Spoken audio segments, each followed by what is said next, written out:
আসসালামু আলাইকুম। Farzana's new recipe চ্যানেলে সবাইকে স্বাগতম।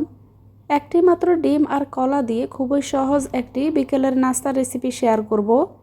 এভাবে নাস্তাটি বানিয়ে আপনারা চাইলে বাচ্চাদের টিফিনও দিতে পারেন। আশা করছি আমার আজকের এই সহজ বিকেলের নাস্তার রেসিপিটি আপনাদের অনেক ভালো লাগবে। রেসিপিটি তৈরি করার জন্য এখানে একটা মিক্সিং বোলে নিয়ে নিব একটি ডিম। এবার এখানে দিয়ে দিব 1 কাপের 4 ভাগের 1 ভাগ পরিমাণ চিনি, 1/4 চা চামচ পরিমাণ লবণ, আধা চা চামচ পরিমাণ ভ্যানিলা এসেন্স দিয়ে এই সবগুলো উপকরণ খুব ভালোভাবে মিশিয়ে নিব। এখানে চিনিটা গলে যাওয়া পর্যন্ত এগুলোকে মিশিয়ে নিতে হবে। এবার এখানে আমি দিয়ে দিব 1/4 কাপ পরিমাণ মিল্ক।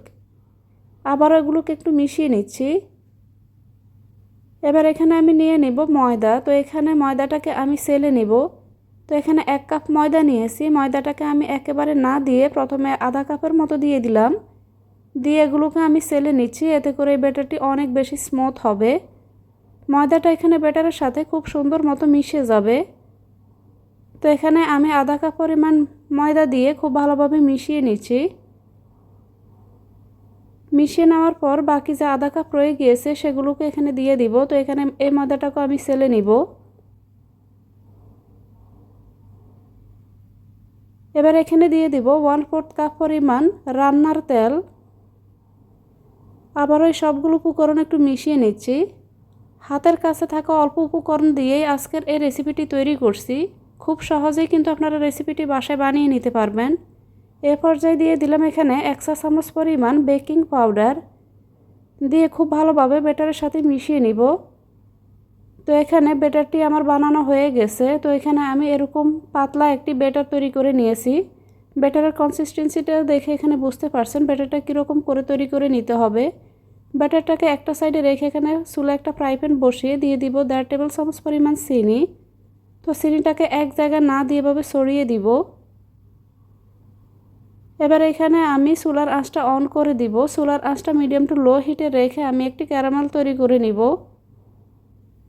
তো এ পর্যায়ে এখানে আমি দিয়ে দিব 1 টেবিল চামচ পরিমাণ বাটার দিয়ে এই বাটারটাকে এখানে আমি চিনির সঙ্গে এভাবে আমি ছড়িয়ে নিব। চুলার আঁচটা এই পর্যায়ে আমি বন্ধ করে দিয়েছি। যখন এরকম একটা কালার চলে আসবে তখন চুলার আগুনটা এখানে অফ করে দিব। তো এখানে আমি বড় সাইজের কলা নিয়েছি, আপনারা চাইলে ছোটো সাইজের কলা দিয়েও রেসিপিটি তৈরি করতে পারেন। তো কলাটাকে এভাবে মাঝ বরাবর এভাবে কেটে নিব। এভাবে আমি কলাগুলোকে এখানে ফ্রাই প্যানের মধ্যে সাজিয়ে নিব। তো এখানে দুটি কলা আমার লাগেনি, এখানে আমি একটি কলা আরও অর্ধেকটা নিয়েছি। তো কলাগুলোকে এভাবে আমি সাজিয়ে নিলাম। এবার যে ব্যাটারটি তৈরি করেছি উপর থেকে সেই ব্যাটারটিকে দিয়ে দিব। চুলার আঁচটা কিন্তু এখানে বন্ধ আছে। তো সম্পূর্ণ ব্যাটারটাকে দিয়ে উপর থেকে খুব সুন্দর করে এগুলোকে সমানভাবে ছড়িয়ে নিব। রেসিপিটি ভালো লাগলে প্লিজ চ্যানেলটি সাবস্ক্রাইব করে ভিডিওতে একটি লাইক দিয়ে সাথেই থাকবেন। এবার ঢাকনা দিয়ে ঢেকে চুলার আঁচটা একদম লো হিটে রেখে এগুলোকে আমি বানিয়ে নিব। তো এখানে চুলার আঁচটা কিন্তু বাড়ানো যাবে না, একদম লো হিটে রেখে প্রায় 7 থেকে 8 মিনিট রাখার পর ঢাকনাটা খুলে নিলাম। এবার নিচ থেকে দেখব এখানে নিচ থেকে হয়েছে কিনা। যদি মনে হয় একটা সাইড হয়ে গিয়েছে তখন আপনারা এই নাস্তাটিকে উল্টিয়ে নেবেন।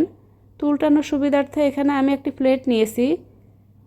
প্লেটটাতে কিন্তু অবশ্যই একটু হালকা করে তেল মাখিয়ে নেবেন, এতে করে নাস্তাটি যখন আপনারা আবার ফ্রাই প্যানে নেবেন তখন খুব সহজেই কিন্তু ট্রান্সফার হয়ে যাবে।